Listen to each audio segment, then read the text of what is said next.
Side खबरों के लिए सब्सक्राइब करें फ्लेम मीडिया और उसके बाद बेल आइकन को प्रेस करें ताकि सबसे पहले आपको मिले एक्सक्लूसिव खबरें।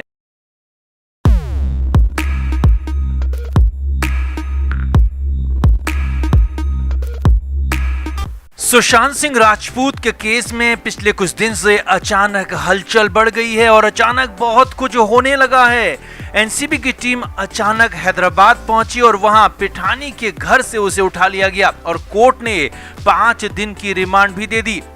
अब पिठानी से पूछताछ चल ही रही है। अभी पिठानी की रिमांड खत्म भी नहीं हुई है कि एनसीबी ने दूसरा बड़ा एक्शन कर लिया है। जी हां, सिद्धार्थ पिठानी के बाद अब बारी नौकर नीरज और केशव की भी आ गई है। इन दोनों पर एनसीबी ने बड़ा एक्शन ले लिया है। अब तो मुंबई में जबरदस्त हलचल बढ़ गई है क्योंकि एनसीबी सूत्रों से मिली बड़ी खबर के मुताबिक बहुत जल्द, जी हां, बहुत जल्द बहुत कुछ बड़ा होने वाला है। और 14 जून से पहले, जी हां, ध्यान से देखिए, 14 जून से पहले सुशांत का पहला इंसाफ पूरा होने वाला है। अब बड़ी बात यह है कि अब रिया चक्रवर्ती और उसके भाई की भी उल्टी गिनती शुरू हो गई है। तो क्यों अचानक मुंबई में मच गई हलचल, क्या है एनसीबी का नया एक्शन और अब आगे क्या होने वाला है, वो सब कुछ आपको बताते हैं। आप भी इस वीडियो को शेयर करें और कमेंट करके अपनी राय हमें जरूर दें। तो जिस दिन से सिद्धार्थ पिठानी को पकड़ा गया है उस दिन से सुशांत के केस में जबरदस्त जान आ गई है। पिठानी से पूछताछ का सिलसिला जारी है और कहा जा रहा है कि अब पिठानी का छूटना, बाहर निकल पाना लगभग नामुमकिन है क्योंकि पिठानी के खिलाफ एनसीबी को ऐसे सबूत मिले हैं जिनसे उसका बच पाना मुश्किल ही नहीं, नामुमकिन है। लेकिन इस बीच एनसीबी ने तो एक और बड़ा धमाका कर दिया। जी हां, एक तरफ तो पिठानी को गिरफ्तार किया था, दूसरी तरफ सुशांत के ही घर में रहने वाले नौकर नीरज और केशव पर भी एक्शन ले लिया।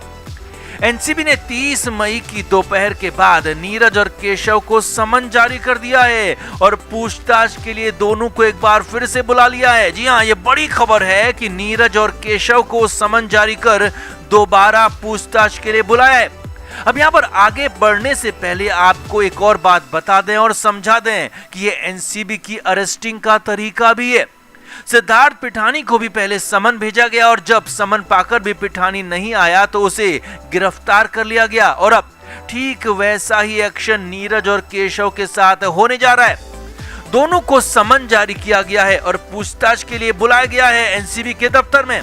अब बड़ी बात यह है कि अगर ये दोनों पूछताछ के लिए आते हैं तो फिर तो पहले राउंड की पूछताछ के बाद ही इन दोनों को गिरफ्तार कर लिया जाएगा। जी हां, ये बड़ी खबर है क्योंकि अब तक एनसीबी ने इन दोनों या फिर नीरज और केशव को कभी अरेस्ट नहीं किया था, इनसे रिमांड में पूछताछ नहीं की थी, मगर अब गिरफ्तारी की पूरी तैयारी हो चुकी है। समन पाकर जैसे ही ये लोग एनसीबी के दफ्तर पहुंचेंगे इन्हें तुरंत गिरफ्तार कर लिया जाएगा।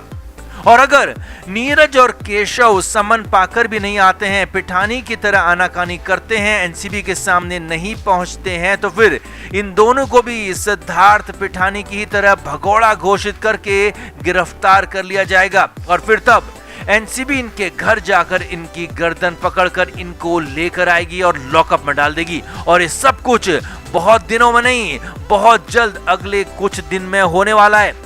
यानी दोनों ही तरह से केशव और नीरज की गिरफ्तारी तय हो गई है। और इनमें से एक और बात समझिए, एनसीबी सूत्रों के मुताबिक ये काम बहुत जल्द होने वाला है और 14 जून से पहले एनसीबी बहुत कुछ बड़ा, बहुत कुछ नया, बहुत बड़ा करने वाली है, बहुत बड़ा अपडेट, बहुत बड़ा खुलासा करने वाली है।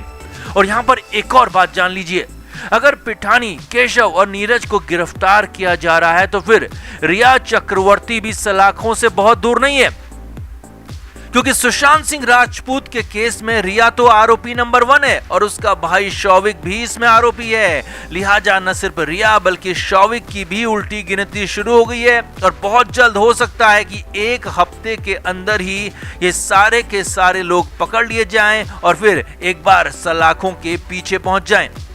अब एनसीबी की अचानक हो रही इस कार्रवाई से कई लोग हैरान परेशान हैं, तो वहीं सुशांत के फैंस खासे खुश हैं क्योंकि कहीं से भी सही इंसाफ की पहली दस्तक सामने नजर आ रही है और उम्मीद की जा रही है कि जल्द ही पूरा इंसाफ सुशांत सिंह राजपूत को मिलेगा। तो आपका क्या मानना है?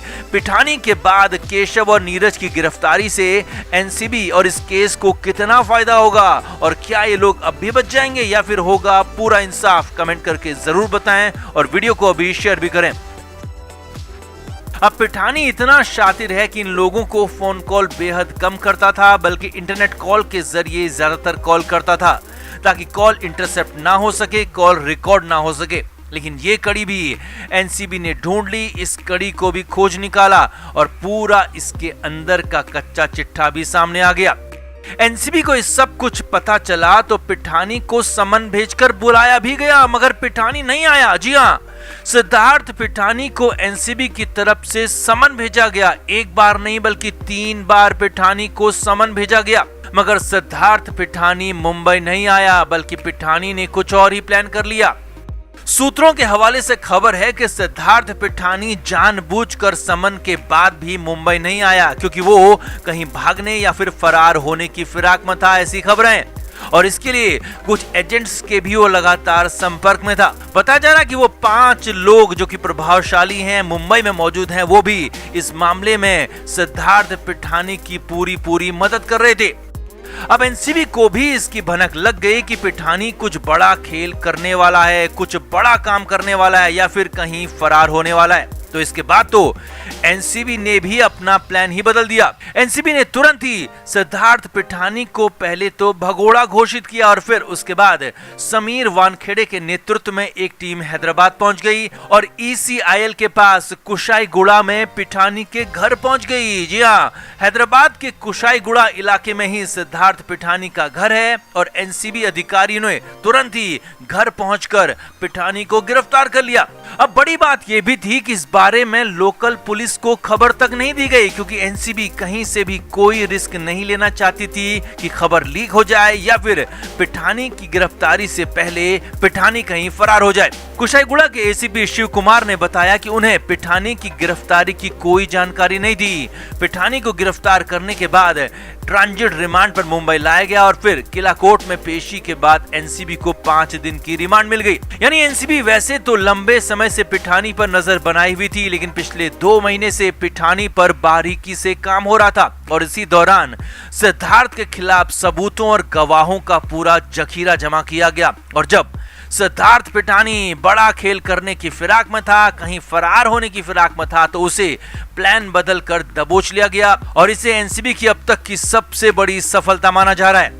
अब देखना होगा कि सिद्धार्थ पिठानी पूछताछ में क्या क्या खुलासे करता है, क्योंकि अभी एनसीबी के पास पूछताछ के लिए काफी वक्त है। वैसे हमें भी जैसे जैसे जो भी अपडेट सिद्धार्थ पिठानी को लेकर मिलेगा आप तक हम भी जरूर पहुंचाएंगे। तो आप भी इस वीडियो को तुरंत शेयर करें और कमेंट करके अपनी राय जरूर दें। Flame media report.